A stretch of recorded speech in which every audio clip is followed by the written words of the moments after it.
Well, here we are, the 2016 Paris Motor Show. The gang's all here except for Rob, who's actually working.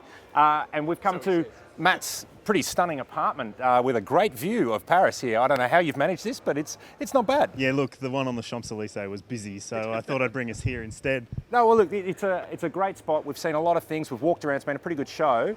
So let's go through our hits and misses. So Motor Show's all about concepts. We've seen a lot of big news from some of the big manufacturers today.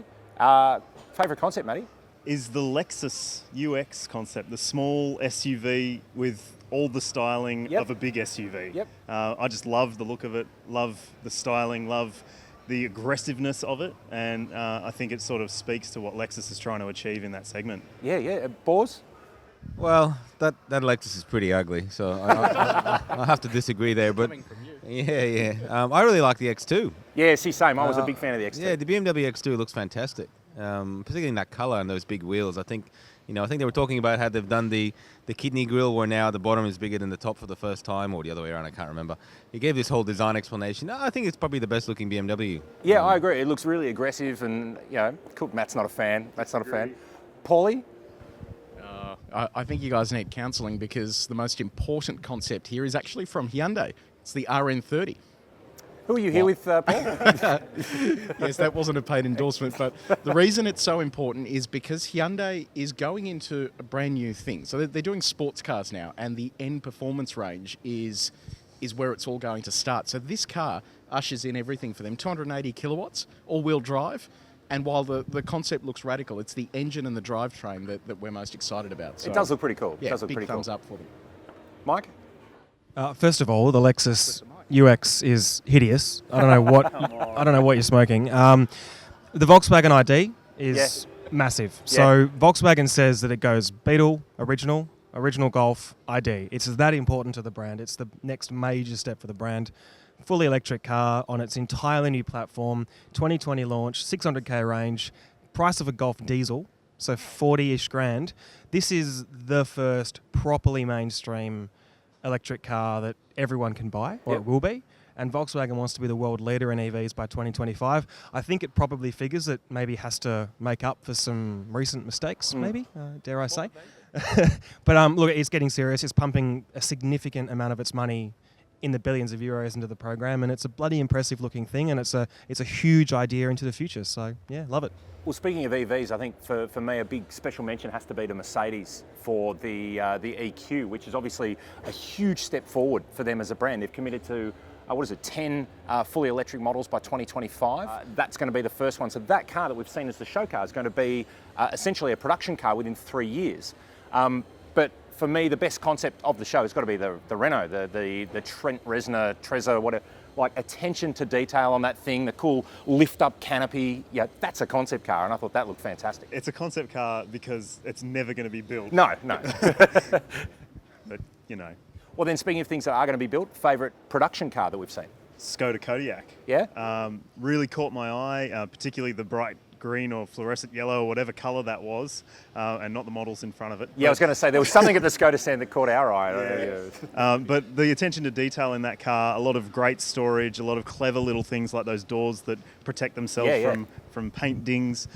Just a really clever SUV, and built on a platform and at a size that, it isn't massive. It's only a couple of centimetres longer than an Octavia, yet it's got 7 seats and a big boot. So pretty impressive. No, it'll be a good car. Boz? Well, I did go and see the Kodiak. I think it's an okay looking car, but I was really surprised when I went there. There were some people from some Asian manufacturers who were basically 3D mapping the car and going around it and measuring it and touching it and writing notes. So expect the Landwind 2.0 that looks exactly like a Kodiak very, very soon. They'll just pick another town in Canada, it'll be the Geely, Alberta or something like that. That's right. Well, for me, This sounds a bit, I guess, moronic. You're getting a crescendo of music for your answer. We are. It sounds a bit moronic just because of what I'm going to say about my worst car of the show. But I really did like the RS3 sedan. 294 kilowatts, 4.1 to 100. That car is just insane. That's like M3, C63 level performance in a car that's going to be like 85 grand or something like that. So I also really like the Kia Rio. I think that's a huge step forward. And the Nissan Micra. I think those two small cars have finally come to the point where you can get in them and not feel like you bought something really crap. It's good to see small, affordable cars looking good. Paulie? Yeah, I was a big fan of the Kodiak as well. I think the innovation there is great. Simply clever's Skoda's catchphrase. The door things that pop out to stop it from hitting other cars. Not a first, though. We discovered, one of our readers said that Ford on the Focus had offered European it. cars. Yeah, that didn't seem to go all that well, but good on Skoda for that. I have to mention as well, a production car that has been out for a little while, but every time I see it, it sort of ruffles my pants, is the Jaguar F-Type SVR. I mean, how good does that thing look? Paulie, Mike, best production car? I'll give a shout out to the new Audi Q5 SUV. It's a little dull, I know, but it's classic Audi. It's understated, it's stylish. The interior is a work of art. And, I find the GLC and the X3 a little chintzy, and the Q5 does it for me. But the best car here was the Nissan Micra. You touched on it before. It's such a quantum shift from what the other one was. The previous one, Indian-built, ultra-budget, low-rent, light car.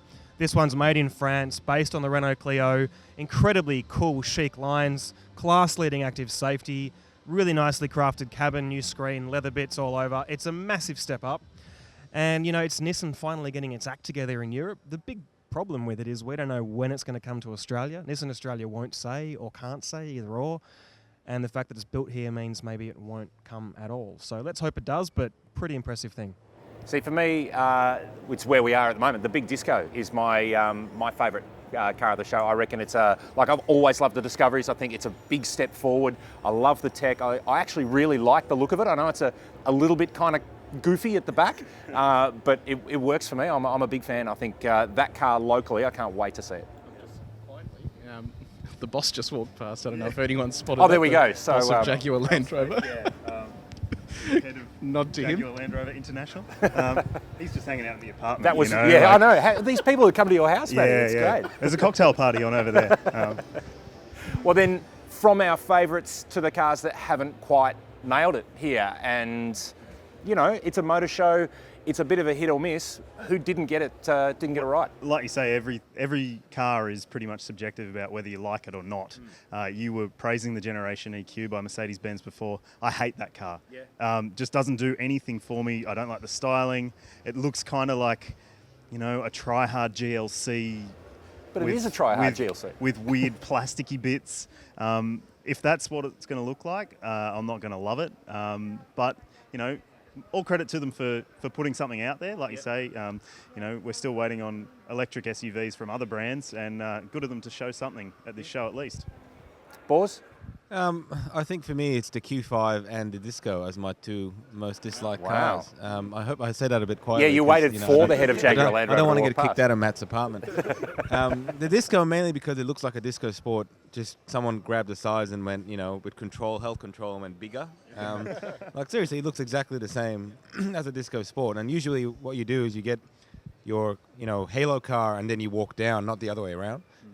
But the Q5, I mean, did anyone think it was a new car? I walked past it and I thought, is that the old Q5 or is that the new Q5? Or was it a Q3 or maybe it was a teal-coloured Q7 like they all the Q2 for me is great because they've actually decided, look, we're not going to do every single bloody car the same. So the Q2 looks different. And I thought with the Q5 they're going to follow that and go with something that looks a bit different. But they didn't. It looks like the old Q5. Again, like that's another 10 years of that Q5. By the time the next model comes around, that thing's going to look ancient. But think of the resale. The people who have got a Q5 now look like the new Q5. You make a new car to worry about the resale of the old car, or do you make a new car so that people, I don't know. But that's Audi. We saw it with the A4. You can barely tell the new one from the old one. I am now judging every single Audi Q5 owner as the most boring person in history. Because if you have gone out there and looked at all the other cars, the F-Pace, the GLC, and you've decided you're going to buy the old Q5 and a new Q5 body, yeah. Yeah. Paulie? Ouch. Yeah. So Paul's cancelling his order for a Q5 now. I've got two here. So one for a car that isn't even here, the 5 Series. Yes. Where the hell is it? Yes. I went to the stand like, where's the 5 Series? And then there was a whole bunch of i8s. I'm like, I want the 5 Series.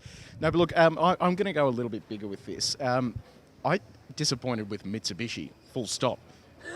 Like, you go to the stand and there's a Pajero there and they've got it all shiny and stuff. I'm like, that car is now about 15 years old. So, I don't know. Help them, someone, please. Yeah, no, look, it's a fair call because we've seen, if you go to the Subaru stand, you see the pre-update BRZ. Like, they haven't even brought the new car. They've just gone, shit, there's one out the back. Let's just bring it out the front. And even to say, like you touched on the 5 Series, who else isn't here? And it's a major motor show. It's the biggest European motor show this year. And Bentley, Lamborghini, Ford, Mazda, Volvo, like, they're not here. Even some of the cars that may have already been launched, it is good to get them all together. All the media's here. It's a great way to compare them all. To not come to the biggest European motor show is a bit of a miss. Mike? Well, first of all, beloved founder, I have nothing but respect for you, but you're insane with the Q5 call, because that is exactly what Audi is. It's a company that boring. Wow. maybe I just get it. No. Biggest disappointment for me isn't actually a car. It's the idea of a car. So we're right next to the Opal stand here, and it's the Ampera E. Near Matt's apartment. Yeah.